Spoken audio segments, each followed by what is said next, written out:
Well, welcome. It's been a roller coaster week, most of it downward, but that's a thrill too for some, I guess. Bitcoin has broken below 110,000 in the last few days, and many people are wondering if this signals the end of the Bitcoin bull cycle. And to keep this in perspective, Bitcoin just hit a new all-time high about 2 weeks ago.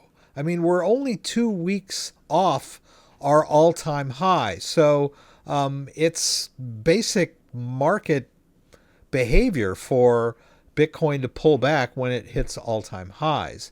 But there's a lot of chicken littles running around, oh, this is it. That's the peak. We're on our way down. But let's talk about that. But I just wanted to give you like the market news, right? This is kind of where we're at. Bitcoin's down, basically. So let's talk a little bit about that. I've got several articles. They're linked down below, and they're talking about the 4-year cycle. You remember I mentioned that at the very beginning. The 4-year cycle, some say, is caused by the Bitcoin halving events, which come roughly 4 years apart. So the peak of the cycle, I believe the theory goes, hits about 9 months after the actual halving event. But just chart-wise, you could just look at it in abstract as a 4-year cycle, even if you knew nothing about the Bitcoin halving event. And by the way, I do have an article here about what the Bitcoin halving is. Bitcoin halving is a term that's used. Bitcoin automatically cuts in half the Bitcoin miner rewards after a certain number of blocks. And like I said, it usually occurs every 4 years. And this has to do with Bitcoin mining. It's a little complicated, but I did link an article. There's a link down in the description if you want to know what the heck we're talking about with the Bitcoin halving event. It basically it's built in to the Bitcoin code. It's immutable, and it basically keeps Bitcoin non-inflationary, right? It makes it more scarce, and so the rewards are less for mining. So that contributes to scarcity and keeps Bitcoin anti-inflationary. Ah, ha, ha, ha, ha. So we covered that, right? So we've got this 4-year cycle. Bitcoin has been approaching 4 years since its all-time high, the last all-time high, that is. The 2 cycles before lasted roughly 4 years, measuring from the previous high. Will this happen this time in 2025? That's what everybody wants to know, right? If this follows the previous 4-year cycles, November of 2025 could be the peak. So the good news, bad news with this view is that, hey, we're not quite there yet. We might still hit another all-time high, but we're thinking after November 25th, we're on the way back down again, right? For the next, the down cycle until we get the next 4-year cycle. So Bitcoin price has fallen since its 124,474 all-time high on August 14th. This is August, guys. Yeah, this was 2 weeks ago. It's August 30th. So it seems a little bit reactionary to say, hey, we're on the down cycle now, just because we've pulled back from 2 weeks ago. But yeah, I mean, a lot of speculation out there. Since the previous Bitcoin cycle ended in November of 2021, proponents of the 4-year cycle believe that the top is near, even though on-chain indicator signals suggest this is not the case. A little bit of optimism there. And so they go through and talk about the previous cycles. They've got them charted there, and they talk about the 2021 cycle. It's a lot of charting stuff. And then they talk about the 2017 cycle and its behavior.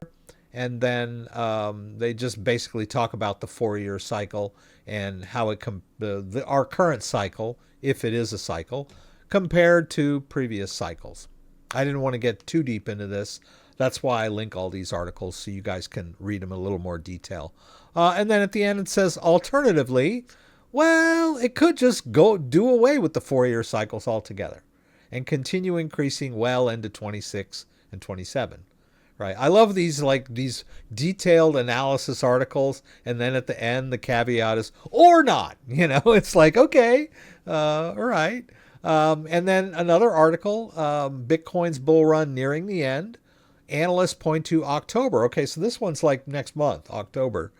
Well, it's not quite September yet. Yeah, so they're saying, okay, well, October is going to be the peak, and then based on the 1,060-day cycles nearing its longest duration, September looms as Bitcoin's weakest month with a negative 3.77% average return and growing technical warning signals.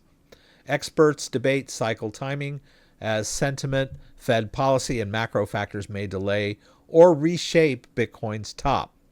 So this is just basically very similar to the previous article, kind of an analysis of the Bitcoin, this current cycle, where it's heading, and some opinions of some analysts about where Bitcoin is heading based on the 4-year cycle. And then this article here, which I referred to earlier, if you're curious what the halving event is all about, has to do with the computer code that creates Bitcoin and the miners that use specialized calculating machines to crunch numbers and guess the next nonce. I think that's what they call it, NONCE, nonce. But yeah, it's a little bit beyond the scope of this live stream. So, but I'll leave that down there if you guys want to check out this article, if you're wondering what I'm talking about. Now, some good news. Some analysts don't think that the Bitcoin bull cycle is over. Market cycles not anchored to halvings. This is one analyst here. Analyst James Chek argued that Bitcoin has seen 3 market cycles driven by adoption trends rather than halving events as widely believed. Bitcoin's market cycles are not anchored to its halving events. According to James Chek, in my opinion, Bitcoin has experienced 3 cycles and they are not anchored around the halvings.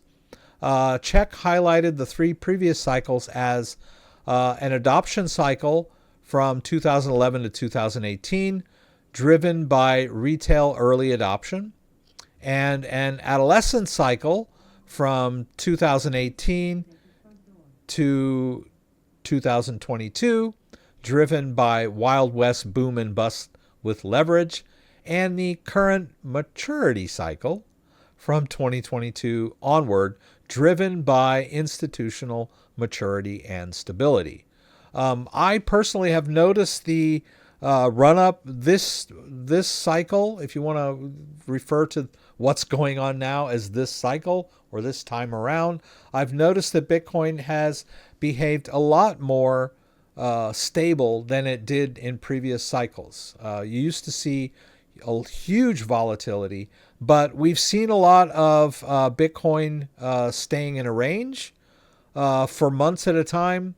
We've seen Bitcoin slowly gain over time, month by month, week by week, rather than this crazy up and down stuff that we saw in previous cycles. I totally agree with the maturity and stability. We've got a lot more adoption now. We've got a lot more institutional acceptance. So I tend to agree with this article. Things changed after the 2022 bear market, and folks who assume the past will repeat likely miss the signal because they are looking at the historical noise, right? The previous 3 cycles. Chek's analysis goes against the popular theory that Bitcoin market cycles typically span 4 years and are anchored by halving events, which induce a supply shock due to the decreased block rewards and greater demand. This is when the bull market peak comes in the year after the halving event, as it has done in 2013, 2017, 2021. We're on track to repeat the pattern and appears to be on track to repeat the pattern in 2025. We had a halving event in 2024, by the way. They didn't mention that here. So his analysis is that this is the end of the 4-year cycle. Now, I've talked with Dan about, let me look at this last article here. Macro drivers will dampen Bitcoin's halving cycles. I was just about to bring this up. Even if we analyze the Bitcoin halving events, they are getting closer together, and the amount of Bitcoin is getting smaller. So if we look back at this article, let's see. Yeah, here we go. The first halving took place November and saw the block reward. That's the reward. Let me get this bigger for you guys. The block reward went from 50 Bitcoin down to 25 Bitcoin. That's a big jump, right? And then in July of 16, the Bitcoin halving took the reward down from 25 Bitcoin to 12.5 Bitcoin. The third halving and latest halving took place in May of 2020, which went from 12.5 Bitcoin down to 6.25 Bitcoin. This article was actually written before the 2024 halving. So they're speaking of the 2024 halving in the future tense here. But they're saying that the 2024 halving event will take the reward down from 6.25 to 3.125. Now, granted, Bitcoin is worth a lot more now than it was, but we're still looking at incrementally smaller drops in the amount of Bitcoin. So I'm thinking that we're sort of leveling out in that respect. That's my opinion. But let's look at this article here. According to Tim Draper, macro factors are affecting the 4-year cycle as well. So the decline of the US dollar and the loss of purchasing power due to fiat currency inflation will drive global demand for Bitcoin. Macroeconomic drivers will dampen the effects of the Bitcoin halving cycle, which is the source of market booms and busts that have been a feature of Bitcoin since 2009. Between 10 and 20 years from now, the dollar will be extinct. Draper told Cointelegraph in an interview, "The world is changing and we are watching it happen. We are right in the center of an anthropomorphical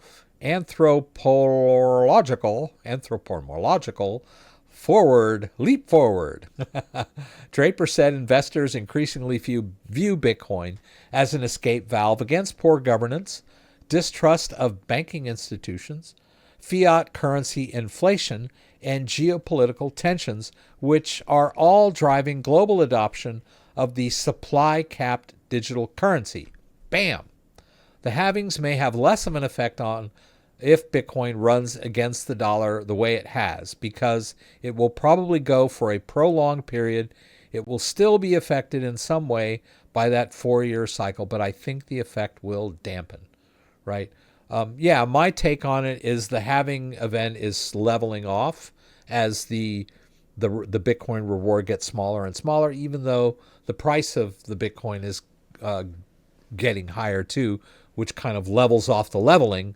But still, I think when we get down to, what's the difference between, 0.5 Bitcoin and 0.25 Bitcoin, as the halving gets close. And we still got like 150 years to go before all the Bitcoin is mined.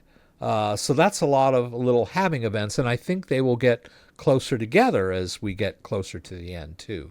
So that's my take on the halving trend affecting the market. And this article here kind of talks about the macroeconomic factors. He's mostly talking about inflation and U.S. reserve currency status. But, we've got institutional adoption. We've got friendly regulatory environment.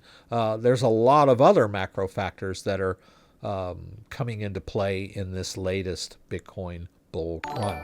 So I don't know. What do you think? Is it Is this the end of the cycle? Are we on our way back down to like Bitcoin at 50 grand again?